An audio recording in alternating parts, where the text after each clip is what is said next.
थोड़ा सा भाई इधर एक मतलब इधर सर अलग तस्वीर है लिए जो है नियम आगे बनाए जाने चाहिए, बढ़ाए जाने चाहिए, कदम उठाए जाना चाहिए, क्योंकि ये जनहित का मुद्दा है और हज़ारों परिवार जो है इससे प्रभावित हो रहे हैं। तो मैं चाहूँगी कि मैं सदन में इस पर आवाज़ उठाऊँ और मेरी आवाज़ भी सुनी जाए। देखिए, सदन में आवाज़ उठाने के लिए एक ही आदमी काफ़ी है, एक ही व्यक्ति काफ़ी है, और 21 तो शुभ होता है। तो हम मेरा मानना है कि 21 के साथ भी हम आगे बढ़ने के लिए बेहद मजबूती के साथ आवाज़ उठाने के लिए, हमारे झारखंड राज्य की तमाम जनता का आवाज़ उठाने के लिए यहाँ मजबूती से खड़े हैं। मजलूम लोग इस सदन को इस दृष्टि से देखते हैं कि वहाँ जब कोई नियम बनेगा तो मेरे लिए सुरक्षा कवच बनने का कार्य होगा। इसलिए मेरा मानना है, ये मेरे विचार हैं, ये हो सके बाकी अन्य लोगों के भी विचार हो सकते हैं। और इस देश के माननीय प्रधानमंत्री चौधरी चरण सिंह का भी एक कथन था कि देश के किसानों एक नज़र रखना खेत खलिहान पे और दूसरी नज़र रखना लाल किला के मचान पे। लाल किला के मचान का अर्थ है हाउस से, चाहे वो पार्लियामेंट का हाउस हो या असेंबली का हाउस हो।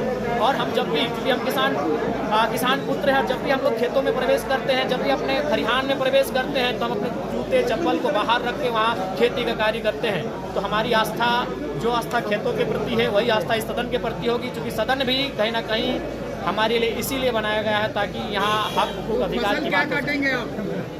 जी, फसल तो उन्नति का होगा, फसल नए झारखंड का होगा, फसल स्थानीय नीति का होगा, फसल युवाओं के रोजगार का होगा। जयराम 24 सीटें लाई, उसको कमजोर कहा जा रहा है। अकेले जयराम कैसे सामना करेंगे?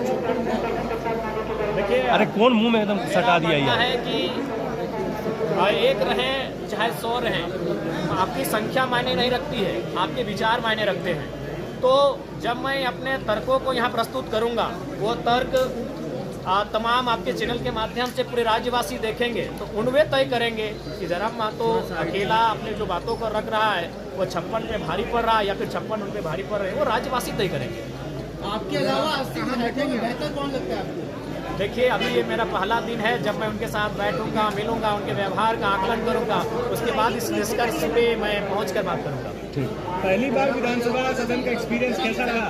देखिए, विशेष एक्सपीरियंस नहीं रहा। विशेष क्या रहेगा, हम लोग तो मान के चलिए एक आदत सी हो गई है जनता के लिए लड़ना, संघर्ष करना। यही चीज रहा कि यही विधानसभा है और यही दीदी है जो एक साल पहले 23 मार्च 2023 का वो दिन था। एडीएम साहब भी पीछे ही हैं और जोरदार लाठियों से प्रहार किए थे, रबड़ गोली दागा गया था, आंसू गैस दागा गया था, हमारे टी शर्ट कुर्ते को फाड़ दिया गया था। आज एडीएम साहब सलामी दे रहे हैं, ये लोकतंत्र की सुंदर तस्वीर है। विधायक आए हैं जनता का प्रतिनिधि बन के, हम सबको मिलजुल करके झारखंड की बेहतरी के लिए, झारखंड के विकास के लिए, झारखंड के दलितों, आदिवासियों, पिछड़ों, अल्पसंख्यकों, झारखंडियों के किसानों के लिए, नौजवानों के लिए मिलके काम करना है। और उसी विचार से सारे 81 विधायक आए हैं। हमें लगता है एक सत्ता पक्ष है, एक विपक्ष है, दोनों की जरूरत है लोकतंत्र में। दोनों मजबूती से मिलकर के मुद्दों के साथ समाधान के रास्ते ढूंढेंगे और झारखंड का बेहतरी करने का प्रयास करेंगे। जो झारखंड की जो कल्पना थी सुंदर झारखंड की, तो यहाँ के लोगों की एक उम्मीद थी कि हमारा झारखंड एक सुंदर झारखंड हो, एक स्वस्थ झारखंड हो, वो इस बार देखने को बहुत खुले मन से सबको मिलेगा। और बहुत जल्द हम देखेंगे कि सरकार जो है इन चीज़ों पे पहले से भी काम कर रही है और आगे भी देखने को हम लोग पाएंगे कि सरकार बहुत चीज़ों पे काम कर रही है। पर दूसरी बार दुमका की जनता ने आपको आशीर्वाद दिया, इस बार दुमका के लिए कुछ स्पेशल सोच रखा है आपने?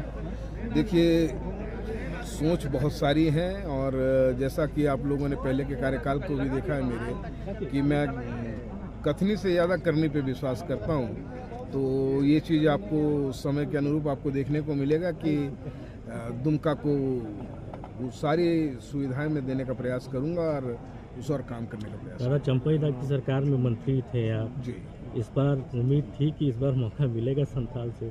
देखिए, किसी काम को करने के लिए मंत्री पद की आवश्यकता नहीं होती है। आप में योग्यता है, आप में दृढ़ता है, आप में सोच अच्छी है तो हर वो काम मुमकिन है।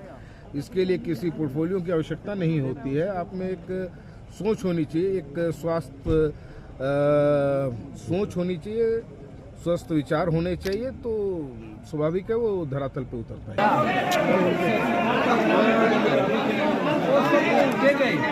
समय है ना, यही समय है। आप क्षेत्र में भी उठेगा, हर जगह उठेगा। जो मुद्दा है वो सामाजिक मुद्दा भी है और राजनीतिक मुद्दा भी है। चंपल सोरेन चूंकि आंदोलनकारी के रूप में जाने जाते हैं, इसको लेकर क्या कुछ करने जा रहे हैं? निश्चित ये तो आंदोलन होगा ही, अपना जो परिचय, अपना संघर्ष जारी है। विधानसभा में आपकी